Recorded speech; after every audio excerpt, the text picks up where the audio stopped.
आपने सोचा है कि अंतरिक्ष से कोई चीज 200 मील प्रति घंटे की रफ्तार से धरती पर गिरे तो क्या होगा? यही वो चिंता है जिसने स्पेस एक्सपर्ट्स को रिसर्च पर मजबूर कर दिया। हम बात कर रहे हैं अंतरिक्ष में जमा हो रहे कचरे की। ये कचरा धरती के लिए परेशानी का सबब बन गया है। विशेषज्ञों की चिंता इसलिए भी बढ़ी है क्योंकि कीनिया में इस तरह की घटना हुई है। वहां अंतरिक्ष का एक स्पेस रिंग गिरा है और अब जो नया शोध है, रिसर्च है, उसमें साफ तौर पर दुनिया और मानव जाति को चेतावनी दी गई। ये कचरा आने वाले समय में धरती के लिए कितना बड़ा खतरा बनेगा, इसका आप अंदाजा भी नहीं लगा सकते। ये रिपोर्ट आप देखिए। अंतरिक्ष से धरती को मिला अल्टीमेटम। धरती पर जीवन के लिए बड़ा खतरा।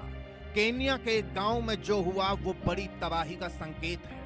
वो 200 मील प्रति घंटे की रफ्तार से धरती से टकराएगा। अंतरिक्ष का कचरा बना धरती के लिए खतरा। अंतरिक्ष की अनंत गहराई जिसने बार बार दुनिया भर का ध्यान अपनी तरफ खींचा है। इस अनंत गहराई में कितने राज छिपे हैं, इसकी कल्पना भर से ही मन में उत्सुकता बढ़ती जाती है। लेकिन अब इसी अंतरिक्ष से धरती को अल्टीमेटम मिला है।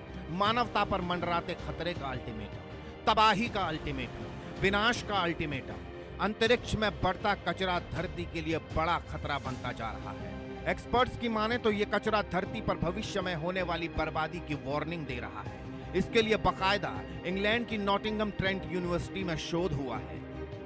नॉटिंघम ट्रेंट यूनिवर्सिटी में एक बड़ा शोध हुआ है। अंतरिक्ष भौतिकी विशेषज्ञ डॉक्टर इयान विटेकर ने दुनिया को चेताया है। उनका कहना है कि पृथ्वी के चारों ओर घूम रहा अंतरिक्ष का कबाड़ बड़े खतरे का संकेत दे रहा है। यह कचरा मानव जाति के लिए जानलेवा साबित हो सकता है। इतना जान लीजिए कि आने वाले वक्त में अंतरिक्ष का कचरा धरती के लिए, मानव जाति के लिए तबाही, बर्बादी का सबब बन सकता है। डॉक्टर इयान विटेकर ने अपने शोध में एक अहम बात बताई है, जरा आप भी तस्दीक कीजिए। डॉक्टर इयान विटेकर ने कहा, अंतरिक्ष की कक्षा में कचरा 18,000 मील प्रति घंटे की रफ्तार से घूमता है, लेकिन वायुमंडल में आने पर इसकी स्पीड कम होगी। फिर भी यह कचरा लगभग 200 मील प्रति घंटे की रफ्तार से आगे बढ़ता रहेगा। अगर यह कचरा किसी घनी आबादी वाले शहरी इलाके में गिरा तो यह आसानी से एक बड़ी इमारत को तबाह कर सकता है। इसमें इंसानी जानें भी जा सकती है। अगर आपको लगता है कि अंतरिक्ष के कचरे से कुछ नहीं होगा, तो आपको केन्या में हुई एक बड़ी घटना की जानकारी देते हैं। ये एक ऐसी घटना है जिसने दुनिया भर के अंतरिक्ष विशेषज्ञों का ध्यान अपनी तरफ खींचा। केन्या के मुकुकु गांव में अंतरिक्ष का कचरा जमीन पर आ गिरा। साल 2008 के एरियन रॉकेट लॉन्च का स्पेस रिंग जमीन पर गिरा था। इस घटना ने भविष्य में धरती के लिए खतरे की चेतावनी दी थी। एक्सपर्ट्स की माने तो अंतरिक्ष में कबाड़ के टुकड़ों की संख्या लगातार बढ़ रही है। आप जानते हैं कि ये क्यों हो रहा है? दरअसल हमारी धरती में अंतरिक्ष कार्यक्रम लगातार बढ़ रहे हैं। लॉन्चिंग में हर वर्ष इजाफा हो रहा है। डॉक्टर इयान विटेकर ने तो यहां तक कह दिया कि बड़ी संख्या में हो रही लॉन्चिंग के लिए स्पेस एक्स जिम्मेदार है। जरा ये भी जान लीजिए कि आखिर अंतरिक्ष का कचरा क्या होता है। अंतरिक्ष में इंसानों के छोड़े गए मलबे को अंतरिक्ष का कचरा कहते हैं।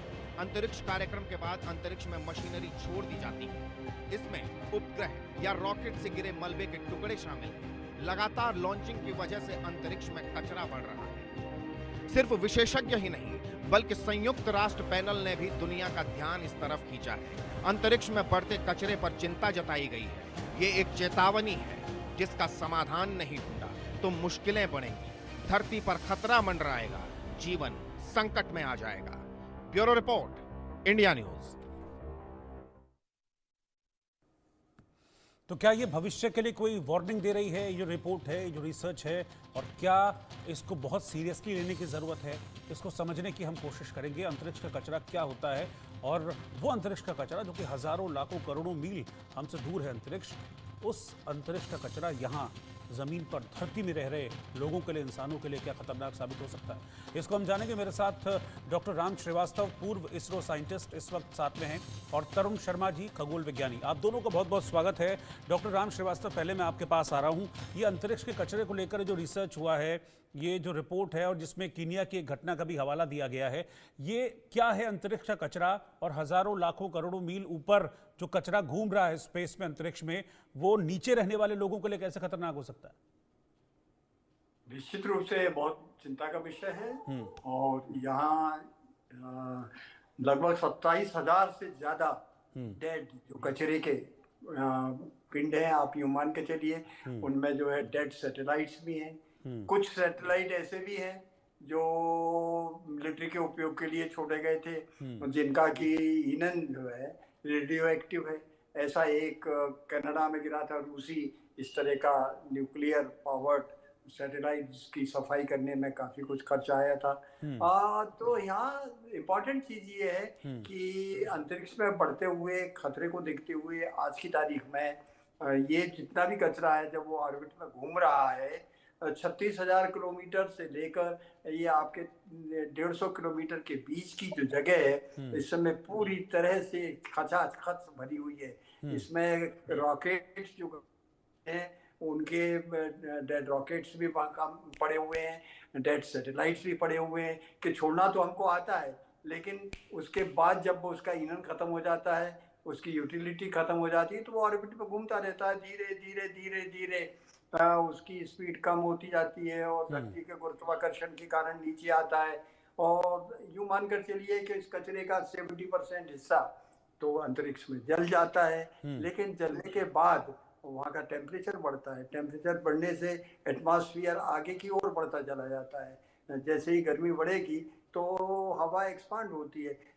ऊपर वैसे ही रेयर एटमॉस्फेयर है और आयनोस्फीयर ऊपर अगर चला जाता है तो सूर्य की जो किरणें आती हैं वो अधिक पेनिट्रेट कर लेती हैं। वो एल्बेडो जिस क्रिया को कहा जाता है कि सूर्य का आने वाला प्रकाश का एक हिस्सा जो लौट जाता है उसमें कमी आ जाएगी और एटमॉस्फेयर में वो एब्जॉर्ब हो जाएगा। उसके साथ घातक जो किरणें हैं, जो हमारे चुंबकीय क्षेत्र धरती का है, उसमें चार्ज पार्टिकल जब फंसते हैं तो वो घूमने लगते हैं, उससे इलेक्ट्रोमैग्नेटिक रेडिएशन निकलता है। एनर्जी जो है उधर की तरफ चली जाती है, उत्तरी ध्रुव की तरफ, और उत्तरी ध्रुव में जो है ऑरोराज नाम की जो आकाशीय आतिशबाजी होती है वो देखने को मिलती है।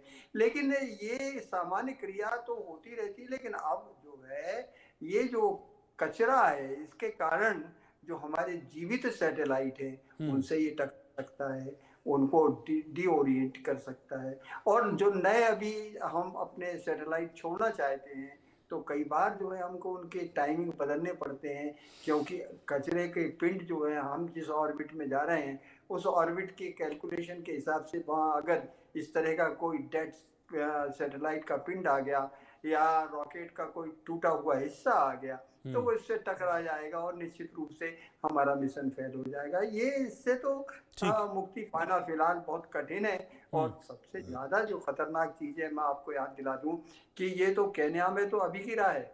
1979 में स्काई लैब नाम का एक सैटेलाइट जो था, वो जब उसका जो कैलकुलेशन मैंने स्वयं ने किए थे और मेरा उस समय ये पब्लिकेशन था कि it will touch the earth, और एक्चुअली ऐसा हुआ। हालांकि ड्रैग मॉड्यूलेशन टेक्निक से उसको जमीन पर नहीं गिरने दिया गया, उसको जो है आपके दक्षिण जो अपना ऑस्ट्रेलिया के पास इंडियन ओशन है वहां गिरा दिया गया था। उस समय बड़ा हड़कंप मच गया था। पहली बार कभी किसी ने सोचा था कि अंतरिक्ष में घूमने वाली चीज जमीन पर आकर अगर किसी आदमी के सिर पर टकरा जाएगी तो मकान पर गिर जाएगी तो बहुमंजिला मकान जमींदोज हो जाएगा, क्योंकि वो चढ़ा आएगा इतनी तेज गति से, उसका मोमेंटम इतना अधिक होगा।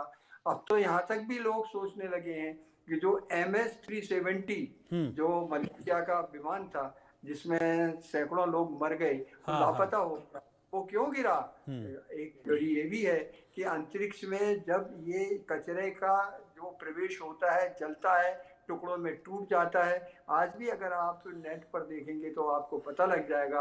अकेले अमेरिका में कभी 40, कभी 70, कभी 120 इस तरह की फायरबॉल दिखती हैं। ये फायरबॉल होती क्या है? ये फायरबॉल दरअसल जो छोटे छोटे पिंड होते हैं वो जलते हैं और उसके कारण ये एंटर करती हैं। ठीक है, मैं एक बार तरुण जी के पास भी चलूंगा। तरुण शर्मा भी हमारे साथ हैं। तरुण, मुझे एक चीज बताइए कि क्या इसकी कोई ऐसा टाइम लिमिट होती है या ऐसी इस तरह की घटनाएं बहुत रेयर होती है कि अंतरिक्ष से कुछ चीज नीचे आ गिरे?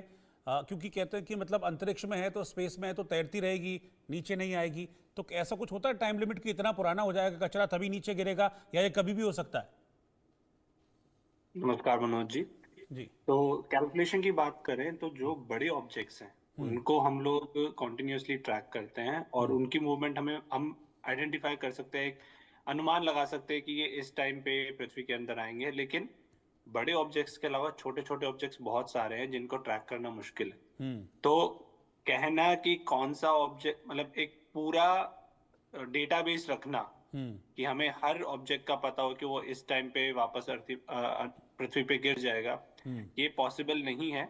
बड़े ऑब्जेक्ट, बड़े सैटेलाइट्स के केस में ये पॉसिबल है, लेकिन छोटे ऑब्जेक्ट्स के केस में ये बिल्कुल पॉसिबल नहीं है। तो रेयर फिनोमिना नहीं होते हैं, जैसे कि सर ने कहा। हमारे अर्थ पे कॉन्टिन्यूअसली ये जो कचरा है, जिसको हम स्पेस डेब्री भी बोलते हैं, ये कचरा कॉन्टिन्यूअसली गिरता रहता है, लेकिन हमारे आसपास जो वातावरण है उसकी वजह से वो वातावरण में ही जल जाता है और अर्थ पे, मतलब हमारे जमीन पे नहीं आता है। लेकिन जो बड़े ऑब्जेक्ट्स होते हैं, जैसे आपने केन्या का जो एग्जांपल दिया है, जो रिसेंट हुआ है, उसमें बहुत बड़ी रिंग है, तो उतने बड़े ऑब्जेक्ट को अपना वातावरण जला नहीं पाता।